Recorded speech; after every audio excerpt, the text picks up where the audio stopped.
I sent them a journal of American Doctors Society. They did an investigation on the physical death of Jesus, and the conclusions they came out with. These are not Christians, these are scholars. They decided to study the physical death of Jesus. What they came up with, I only came with the pictures to show you, to give you an idea. Show me the picture where they tied him to the stick to scourge him. The way they did it was they carried a fat tree, planted it, and locked your hand so that you can't shake. That means when they are scourging you, you can't turn. And they stripped you naked when they scourged you. The cane they used to whip you, they attached bones and metals to it. So anytime they wipe you, it pulled off your skin. There were records that said they whipped somebody like that and the thing tore the intestine and things came out. Somebody else was scourged like that. The whole back was peeled off. They saw bones. That's how the thing enters. They whip you and tear your skin. So every time they wipe you, they pull it, your skin comes out. So that when they finish beating you, because of the volume of fluid you will lose, you will die of taste. If you don't die of heart failure. This is scourging. And the Romans don't flog 39. It's the Jews that flog 39. The Romans flog until they are tired. So the people beating you, they will beat you until they faint. When they finish scourging you like this, if life remains in you, then mercy spoke for you. After they scourged him, they now took him trekking with the cross for close to 1 kilometer to Golgotha. He lost so much weight that short journey he fell 3 times. He couldn't walk, and nobody would give him anything to drink. Historian said when his face was wiped, blood stains crested the mark of his face on the handkerchief. Everywhere was bleeding. Can I show you the scripture that described this punishment? Isaiah 52 verse 14. When they finished beating Jesus, that alone would have been enough. See the way Isaiah 52 verse 14 described him after he was scourged. It said, just as many were appalled. You know the word appalled? The highest level irritation. When you saw him, you are like, what is this? You couldn't describe it. It said many were appalled at the sight of him. For so mad, you know the word mad? Disfigured. So disfigured was his appearance, like an object of horror.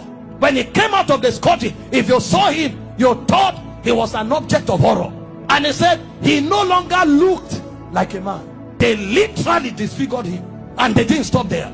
They now gave him the cross, carried it, and went to Golgotha. Then they began crucifixion. In crucifixion, they nail you at your wrist, because the idea was for you to hang there until you suffocate. You know, the word excruciating didn't exist until the Romans started crucifying people, because the word excruciating comes from the word cruciating, and the word cruciate comes from crucifix. So it's excruciating is actually a pain you feel when you are crucified, because there's no pain in that class. When a man is crucified, his whole weight hangs on his wrist, and the only support he has are the nails on his toes. And when they crucify you, you saw a picture of Mel Gibson where you were straight. You can't be straight when they crucify you, because your back, there's no space to stand straight. You have to turn sideways to hang, because this is how you hang. Your weight actually hangs on your wrist. If you are tired and you want to gain small balance, you now push it on your toe that is on the nail.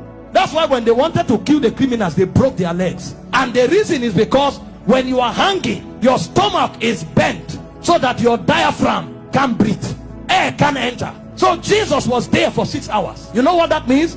For 6 hours, every time he breathed, he had to pull himself up. So he pulled himself on a nail up to breathe for 6 hours. He will pull up, breathe, go back, pull up for 6 hours. Remember, his back is already torn. So as he's pulling up, he's feeling pains on the wrist, his back is scrubbing on the cross, and his leg is feeling pain. To breathe and go back. Every breath was death for you for 6 hours. And they were mocking him at the same time. So there was soulish torture, there was physical torture. As if that's not enough, he carried sin on him. So God was not connected to him at the time. God had to turn away.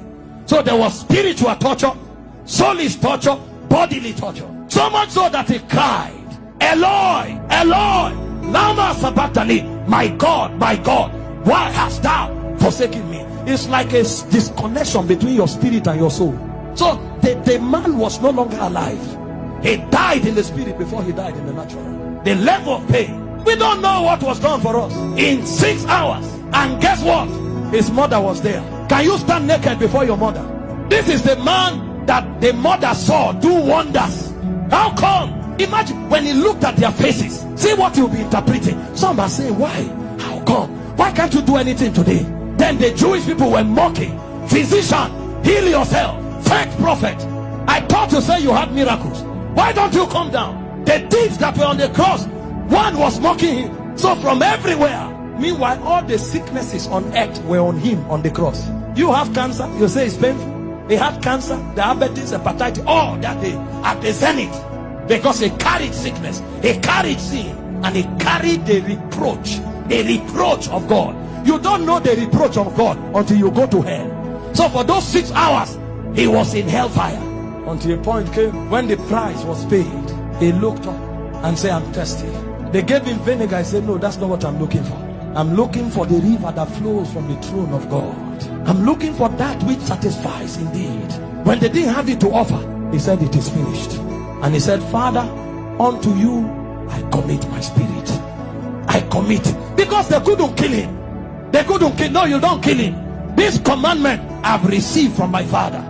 I have the power to lay down my life and to take it up. So he felt all those pains, keeping his life inside him. He had the choice to give up the ghost early. But if he gave up the ghost before the scourging, the sacrifice won't be complete. That's where it is more painful. He had the power to say, no, now I depart. But he kept his life and suffered the pain. From the scourging, to the shame, to the reproach, to the embarrassment, to the flogging, to the crucifixion, until he checked and saw that the sacrifice was complete. Because he had the choice of letting you go to hell, or of keeping you while he stays in hell. He chose to stay in hell.